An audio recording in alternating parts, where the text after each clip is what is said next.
All right, I think we're going. Good. Every time gets me. We've done a video before about how to stand out on rotations. I will link that right here. That is your rotations are a job interview. So a lot of people view their rotation as a month long or 6 week or however long your rotation is, a job interview in that space, which is a very smart idea. However, there are other rotations that people it might not be their favorite thing. They might not ever see themselves going into it, but there's still a lot of value to those rotations. So today we're talking about how to get the most out of rotations.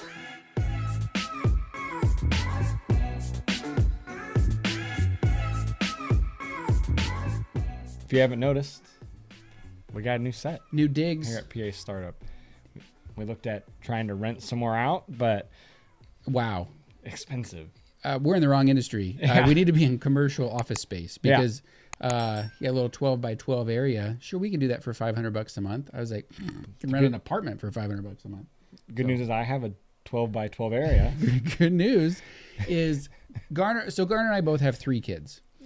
His just have 4 legs and mine have 2. So, and they don't need separate rooms. They have kennels in one room, or they sleep in bed sometimes. You do treat them like royalty. My kids, they seem to think that they get their own room, which is ridiculous. Ridiculous. But, yeah. So we spread out a little bit. So this is kind of exciting. One of the criteria to come here though is that you have to put up with his pants when you get here. Could you stand up for us real quick? The fact that I can shoot video in my own home means that I don't have to actually doesn't have to dress up.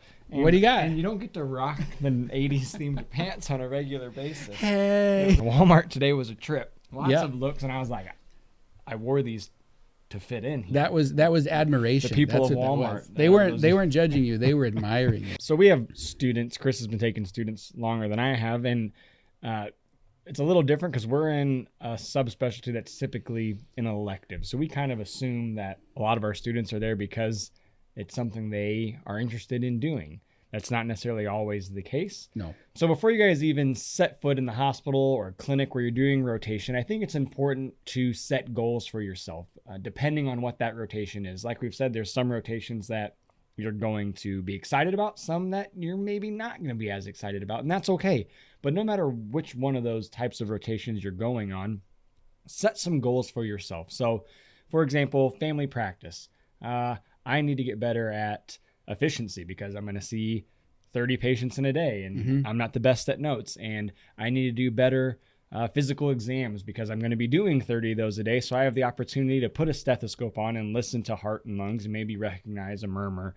Sure. And then third would be something like, I don't know, bedside procedures, because maybe they have a few of those things that you would be, doing an IND or something like that. Depending on what kind of clinic you're going into, set some goals for yourself so that when you get there, you're like, all right, I'm here, and now I can focus on these few things that I want to get better at. Yeah, you might not ever work in that specialty or see yourself working in that specialty, but there's things that translate, just everything that you said, quick physical exams that are, well, not quick, but efficient physical exams.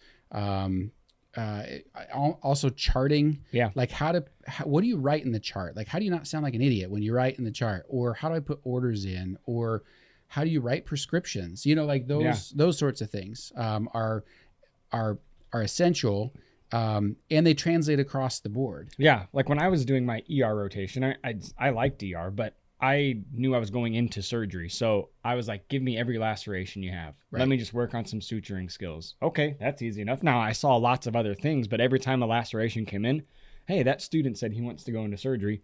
Bring him over here. Let him do it. Yeah, yeah. And I think it's an internal decision that you make to be like, okay, what can I get out of this? Like an OBGYN was not going to be my specialty. Women's health was not going to be my specialty. The OB part was interesting, but also not going to be my specialty. But if I said I really like surgery, they might have me do more suturing, or they might have me do something like that. But you have to take the initiative to look at what could possibly translate, and then in your mind say, okay, I'm going to work on that, or I'm going to focus on that. I think that's a good point, is that you have to take the initiative. Sure, I'm going to, as your preceptor, push you to learn some things, or make you a little uncomfortable in terms of outside of the box. Okay, well, you haven't done this, let's try it. But you have to push yourself or take the initiative to set those goals so that you can achieve them. And then when you achieve it, it's, oh, I just learned something. Or, Right. oh, okay, I got some benefit out of this. Where if you go in with nothing, then it's kind of like, maybe at the end of it, I turn around and I'm like, sure, I got to watch heart surgery for 8 hours a day, but Right. that didn't really teach me anything. Well, that's almost like you're lost sometimes. Right. Right. There's a difference between being a consumer and being a producer. So people that come in and just consume the information, whatever your preceptor tells you, you listen and maybe you write a couple things down and you walk out. The producers come in and they say, I want to get better at this. I want to produce, some skill at the end of this, suturing, pulling chest tubes, efficiency with rounding, whatever. That dovetails nicely with number 2, which is to be transparent with your preceptor about what, maybe not the goals are specifically, but what you want to do. If you can never see yourself in this specialty, it's okay to tell the preceptor, hey, I really don't think that I'm going to be in this specialty ever, but I really like this. So what about this specialty could translate into that, or what could we focus on while I'm here? I don't think that's a bad thing. Do you tell people? No, we've talked about it before in terms of our previous podcast, I think, on things not to do on your rotation. Don't walk in and say, I don't want to do this, and then check out. That's kind of that context. But it's okay to walk in and say, hey, I don't necessarily want to do surgery or cardiac surgery, for our example, but what is there that you guys do that maybe will help me in family practice? Because that's what I think I want to go into. Right. Well, great. We can kind of work on, let's do more clinic maybe. Mm-hmm. Let's talk about why these people are having the procedure, like the workup that maybe a PCP would do, things like that. Okay, well, we can tailor some of that to you. And then you're engaged, we're engaged with you, and you get something out of it. Right. Or like post-op follow-up. Like what brings these people back? What are their common complaints that you hear about, and how do you manage them? Like, okay, you might hate the 8-hour surgery, but if you're going to be in family practice and I tell you, hey, listen, people have more pain on the left side than they do on the right because that's where we take the mammary artery. People say, oh, that's great, because now I can explain that to a patient. I was actually shocked at the number of people that come through our rotation that don't want to do cardiac surgery. I always assumed that people did because that's why they picked it. Yeah. But then I end up spending like the first week or two, like trying to sort it out, figure out like what's going to get them interested or not. Or trying to get them excited because they aren't for some reason. It's just kind of blank, or it's like, oh, that's nice. Like, oh, this is how we put in the pacing wires, and this is how we put in the chest wires. And like, oh, cool. Yeah. Wow, this is actually really cool. What's the problem? But people after the fact, you're like, what do you want to do? And they're like, oh, I want to do family practice in like, an underserved area. It's like, okay, I see how this doesn't apply directly to you. One of the best students, we just had recently came in and said, hey, you guys do a lot, I'm not quite sure. I definitely don't like the long surgeries, but I'm looking at, cardiology as another option. Oh, well, that's really similar to us. So let's focus on maybe some of the similar aspects of it. And you're going to be one of the best cardiology PAs out there because everything there is to do about the CT surgery side of it, or at least you have a nice introduction to it. Exactly. That you can then say, okay, well, I know how to manage, because all of our patients have cardiology involved, all of our heart surgery, and they're managing, but they manage things that we don't, or vice versa. And this kid was, okay, it was the best 4 weeks, in my opinion, in the long term I've had with students, because it was tailored to that specific thing, because we knew, okay, this is what he wants to do. We talked more about like what brought people to the hospital, what the workup entailed, what tipped the scales towards surgery versus medical management versus a stent. Like those are all things that he's going to have to deal with if he works in cardiology.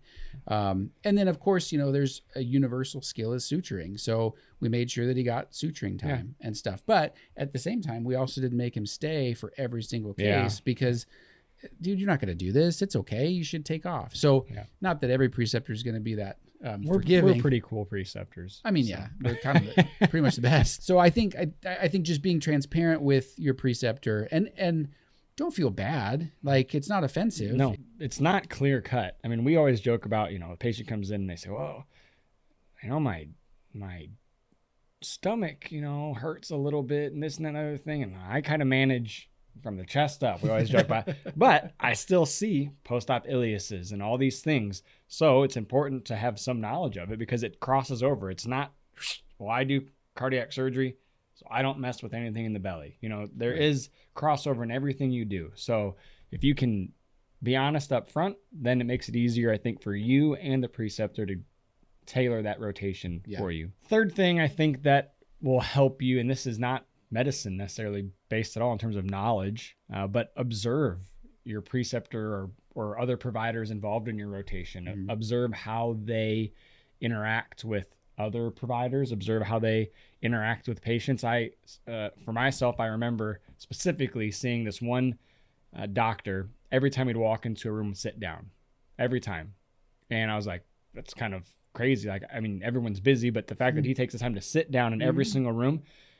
And what I noticed was that he had much more ability to connect with his patients and get information that maybe another provider didn't get out of that patient because they're sitting eye level with them and have this connection. I was like, wow, that is crazy. And we've learned through studies and things that really is a real thing, but I didn't really seen it take place to that extent. So something I took from that was literally every time I walk in a room, if there's a chair available, I sit on the chair. I mean, half the time I'll sit on the end of the bed, just watch out for the dirty Chuck's pad, but I sit down on the bed.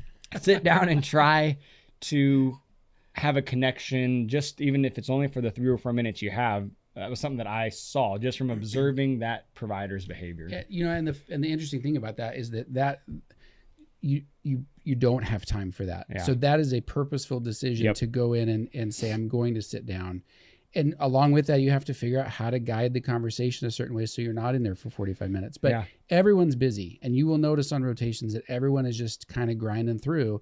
But stuff like that really stands out, especially because the patients are used to people grinding through. So the guy that comes in or girl that comes in, sits down and says, hey, so, how'd you sleep last night? How's your pain doing? Like, you could say the exact same things from the doorway, but they're not going to mean nearly as much as if you sat down. But that's beside the point. Your point is observe. Look for those behaviors that stand out to you that you think, oh, I like that. Or don't like that. Right. Like, or the converse is also true, which is, boy, I do not like how that one talks to patients or staff or whatnot. Yeah, they walk in and, I think you mentioned this before, they walk in and just turn off the TV right away. Like, sure, I need you to turn it off, but like, I can do that in a totally different way than personally be the one that walks up and presses the button. Okay, mental note, don't be that guy, because it all of a sudden the patient's like, hey, I was watching that, just like you would be at home. Right. Right. Yeah. I mean, this preceptor was he's a nice guy, but he would come in, wouldn't introduce himself, wouldn't say anything, would just go up and turn the TV off. Yeah. And it's going to be turned off at some point, I'm sure, but you just need to say, hey, my name's Chris. I'm here with cardiac surgery. How you feeling today? Do you mind if we turn this off real quick? I mean, so much more respectful. Yeah. And then also the same guy was in surgery. We know kind of the steps so much that we can hold our hands out and sometimes, most of the time, the tech will just put what we need into it, but sometimes we'll have to ask for something. And if we're concentrating, we don't necessarily use the words. So we might use our fingers like this, because this is, I need a forcep, or scissor, we might, hey, cut, or something like that. We were up on the floor, so not even in the OR, with a non-OR nurse taking a bandage down. And he looked at her and he was just like, and she was like, blank. Like, what I did, is he have a twitch? Like, what's going on? And he did it again. And I knew what he needed because I'm watching him need to cut the bandage off. And he does it again, like super exaggerated. And she's like, do you need a scissor? And he's like, yeah. And I was like, okay, oh man, this interaction is not going to go well. Yeah. So, watching how people... Mental note, right? Okay, I observed the behavior in the OR, and that's how that works. Right. Observe that doesn't work somewhere translate, else. Yeah, for sure. I think thing I picked up on a lot was how they interact with, nursing staff. A lot of, nice thing about being a PA is a lot of people have worked as techs and have been in the hospital. So they have some of that already, but to watch as a provider, someone that's, in charge or giving orders, observe how to do that effectively and with kindness and compassion in a way that you don't come off as a prick, because sometimes they're going to disagree with you, and that's okay. But observing how to do that, because that is not something that you learn in school. It's not something that you learn in a textbook. It's done on the job, interacting with people. So if you can watch how other people do it and learn what to do or not to do, you will be better prepared. You're still going to do it wrong sometimes. Right. You're going to be tired, or you're going to be run down, or someone's going to ask a really stupid question. And there's a difference between lashing out or just responding. And Unfortunately, you're right. It's not taught in school. And if you just are so inwardly focused and you're not paying attention to how you're treating people, you're making your reputation. And so if you are rude or condescending, and sometimes that comes from a place of not knowing the right answer. You feel challenged. And so someone says, hey, the Zofran didn't work for nausea. Can I try something different? And in your mind, you're like, crap, I can't remember what else do you give for nausea. You might say, no, Zofran's fine. Yeah. Snap back at them. Number one, it's not. They just told you that. And number two, just pause for a second. And you can even, I've said this before, you can twist the tables a little bit and be like, oh yeah, absolutely. What's worked well for you in the past? Because usually they know. They will know. They'll tell you. The kind of theme that we've talked about the whole time is all these things done with purpose, right? So right. You have to choose to do all of these things ahead of time. And I know it's a busy year. You've got lots on your plate, but you will get so much more out of your rotations if you do these things, because just sitting back and just letting the information come to you, you're going to miss things. Things aren't going to be maybe applicable to everything that you're doing. But this way you can kind of narrow down on everything you need. That's right. Cool. We hope you guys enjoy the new set. Yes. Hope you guys like it. We got our new spot here, thanks to Garner. So thank you, Garner. Yeah. And don't forget to like and subscribe. We really appreciate you guys spending time with us. I know you've got a lot of different channels you could watch or different things you could learn from.